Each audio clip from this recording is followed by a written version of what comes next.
Hey, everybody, it's Shit Talk Reviews. What's going on? I'm John. In the room with me, Derek and David J. What's going on, fellas? John, good to be here.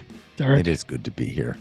It's been a weekend of beer and sun and sending our some good vibes to our friend that has the lovely C word, cancer. So we did that this weekend. And but yeah, it's been an awesome weekend. A little punk hardcore flavor to it. So let's get into it. Yeah, let's get into it. Who are we talking about this week? We are talking about Death Lens, and the album is called Cold War. Cold World. Too much Got beer. Slayer on the brain. I do. They're on Epitaph Records, which is a label that's founded in Los Angeles by Bad Religion guitarist Brett Gurewitz. Band is made up of Brian Torres on vocals, Matt Silva guitar, Jan Reyes guitar and backing vocals, and then Ed Contreras on bass and Tony Rangel on drums.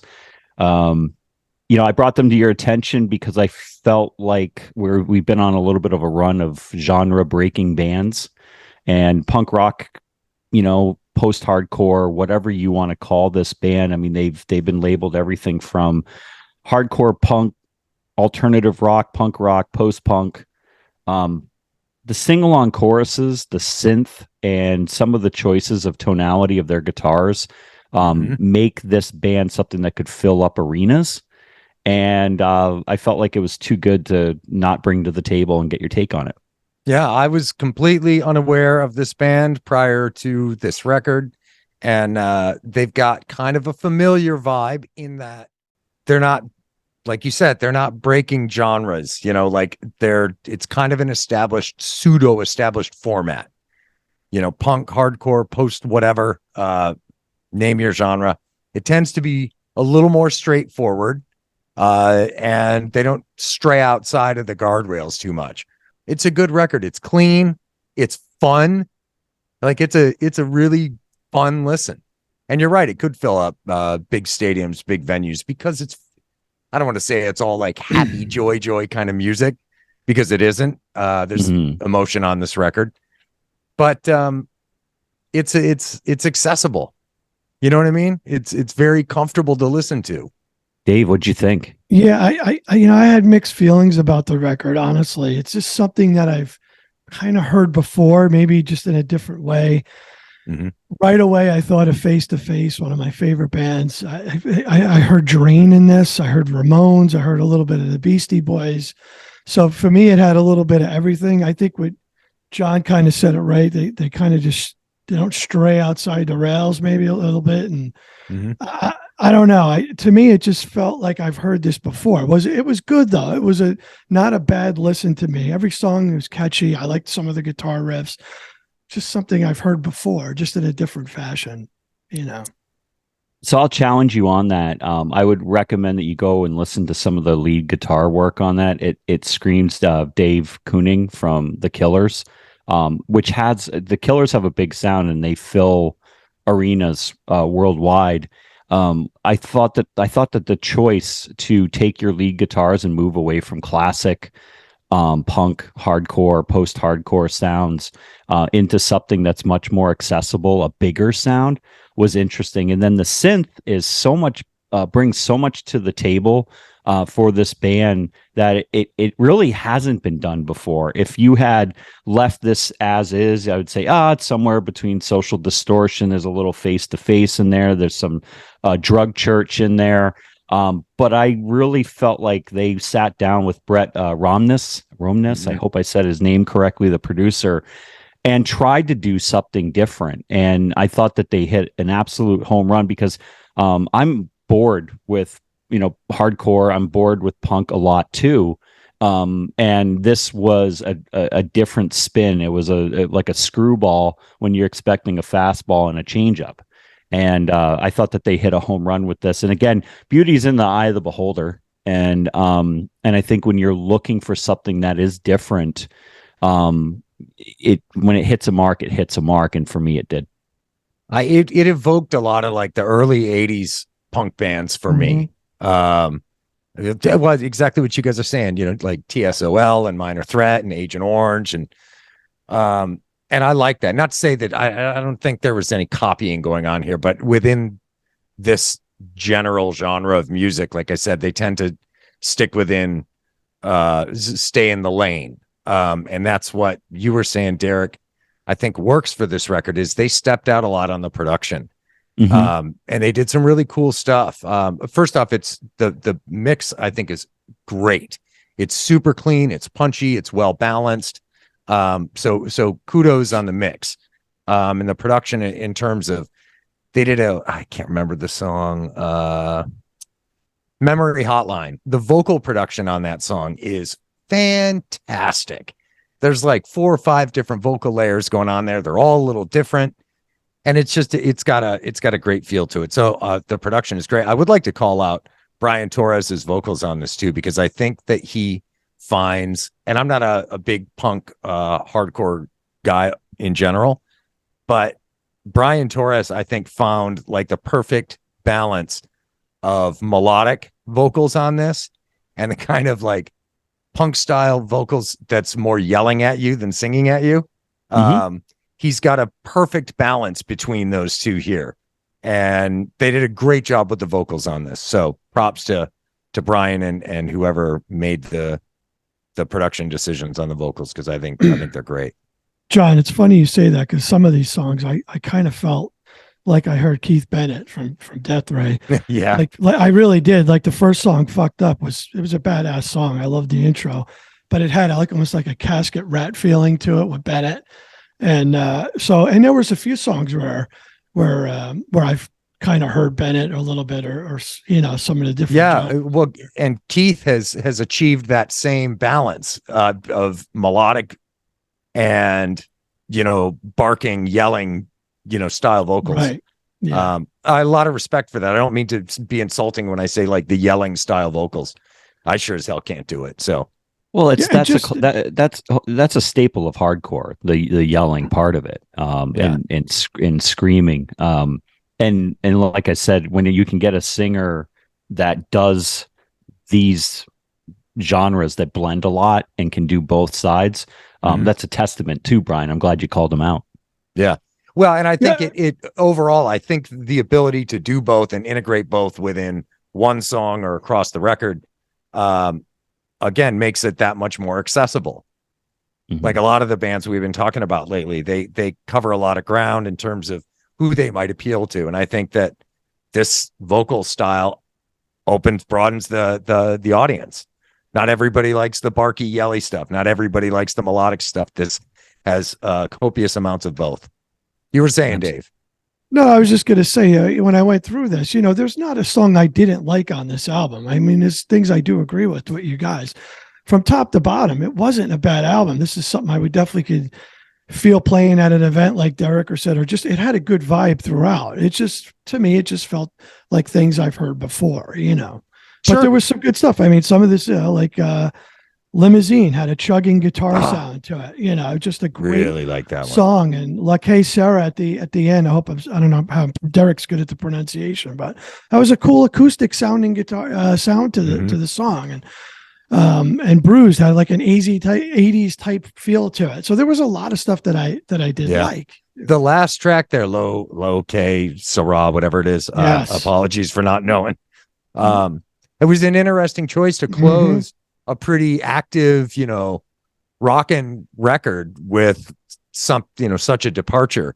Right. I did love at the very tail end of it, though, that crazy build at the end, which is, illustrates what he's singing about in there. But yeah, I like that. That one is definitely a standout. Yeah. Limousines is an interesting track. Leave it to, again, punk hardcore to call out the atrocities in society today. They're spitting some serious piss and vinegar at the mega wealthy and politicians, who are lying on a daily basis, monetizing their positions of power, and then go into their limousines and riding around and not giving a shit about anybody that's listening to this podcast or anybody that is producing this podcast. And I appreciate rebellion. Appreciate honesty and telling it like it is, which has always been core to punk and hardcore. And Limousines just hit that mark for me. Had that Great nice song. chugging sound to it too with the guitar, Yep. Just- Simple, Yeah. but it hit. Yeah. Disturb the Peace, classic hardcore structure, but there's some big synth in there and a sing-along chorus. I heard a little Misfits OOOs in the background as well. Little drain which always makes me happy. Yeah. Middle section of the breakdown is a kick in the teeth. That track really stood out. Obviously fucked up. It's a 2x4 to the head, angsty, punky, hardcore, all in one. All around. I mean, from front to back, I thought it was an interesting listen, and I think that fans, and this is probably more for you, fans of punk, hardcore, post-hardcore, post-punk. I could go on all day with the different types of music. This record is for you guys. It is just an ever so slight innovation and a risk, because you guys could also say no, I don't like it, and I want my classic sounds. But I like the risk that they took as a band and as in production, and I hope it works out well for them, and we'll see if they can pull it off live, because these songs have a big sound, and they deserve to actually be played in bigger rooms. They're hooky. This album is hooky. Mm-hmm. There's a lot of earworms on this throughout this album, but it still cuts too. It's a little lighter, but it's considerably lighter relative to the kind of stuff we've been reviewing lately. Some pretty heavy stuff, and so it's kind of a nice breath of fresh air, but it still has some edge to it, which is cool. Can I say my three favorites? Is that okay? Sure. Get into that. Yeah. Bruised, Vacant, and Turnout are my three favorites on the album. And every other songs, John, you just said it perfect. Maybe not in the exact words, but catchy songs throughout. Like I said, from top to bottom, the album's good. There isn't a bad song. Well, and it's got a cool vibe to it. Yeah, Dave, I think you're talking about the difference between, a subjective review of the album and an objective review, Right. Whether or not it's objectively good. Is it recorded well? Are the performances clean? Yes. Is the production good and not overdone, not underdone? I thought all of that how was much. Yeah. Exactly. Yeah. So, but then there's always the question is, it may be a well done record, but if it's not the stuff you're into, it's not the stuff you're into. Mm-hmm. Right. So props for still being subjective about it as well. As the mix and the production was awesome. His vocals were so clear throughout too. So you can hear everything so crisp. It sounded really crisp on that side for sure. Yeah. My standouts, Limousine for sure. Low K, Sarah, again, sorry, I hope we're not killing the pronunciation too bad. And Disturb the Peace. I love the mix on the guitar work there. There's like lead lines throughout almost that entire song.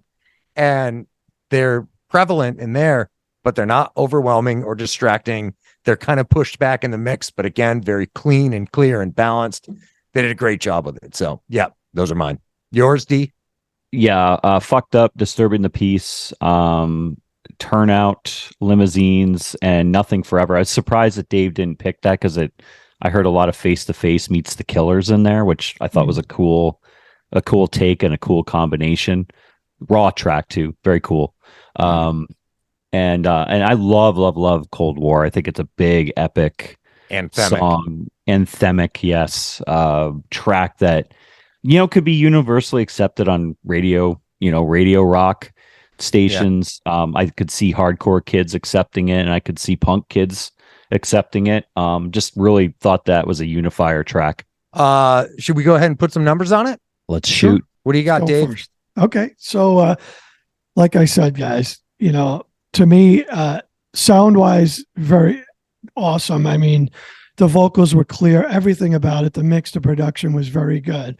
Just, for me, it's something I've heard before. We went into it before, but for me, it's a 7.5. I could have went an 8. So anywhere between a 7.5 and an 8.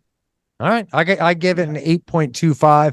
I think it's really well done. I enjoy it. It's fun to listen to. props to all the performances, and again, the production side of it, I think, is really clean. They're a good band. Yeah. 8.25 here. I really think that the innovation and the risks that they took was they hit the mark, and I want to see them live. I want to see these songs played live and see how that comes out. I haven't looked. I know you're going to ask if they're on the road. They are on the road. Oh, you got it. Okay, yeah, good. yep. I think they're in Europe now, and they're going to play a bunch of shows in and around LA when they get back. I don't know that they're certainly not coming over to our side of the country, but yeah, they are on the road right now and will be through at least July, I think. Cool. Well, to whoever the fuckwad is that keeps telling us to do our research, I did not look at where they're going on the road right now, and I drank beer with some friends instead, and bought Shame ice on cream. you. Bought ice cream for our friend who is not doing well, and you can lick my sack, whoever you are. Somehow that guy gets airtime every time with Derek. Somehow every show he gets airtime. Oh, I love trolls, man, and that's what they are. They're like little green boogers that just show up every now and then. Yeah, throw a comment down below about whatever, I guess. Make sure They you will also anyway. subscribe, tell your friends about us, all You those bet. things. We don't do a good job of selling ourselves at all. Like some of the other assholes that my son watches, on YouTube, like, and my daughter, like these guys, look, every 30 seconds, make sure that you subscribe. Hit the notification bell. Hit Ding. the notification, or else I can't do this content for you. Really Fuck helps you. the channel. Yeah. Country Time Oh, what? Lemonade has still not stepped up. We need the sponsorship dollars from somewhere. They'll come, John, in time. In time. Oh shit. Well, good stuff. Well, I'm gonna sneak in with my pick for next week. We're gonna be talking about the latest release from Wheel. The album is Charismatic Leaders. Great band. I think you guys will both dig it to some extent in any case. All right. So, yeah. All right. Well, good stuff, boys. We'll see you next time. Thank you, John and Derek. Thank you, gentlemen.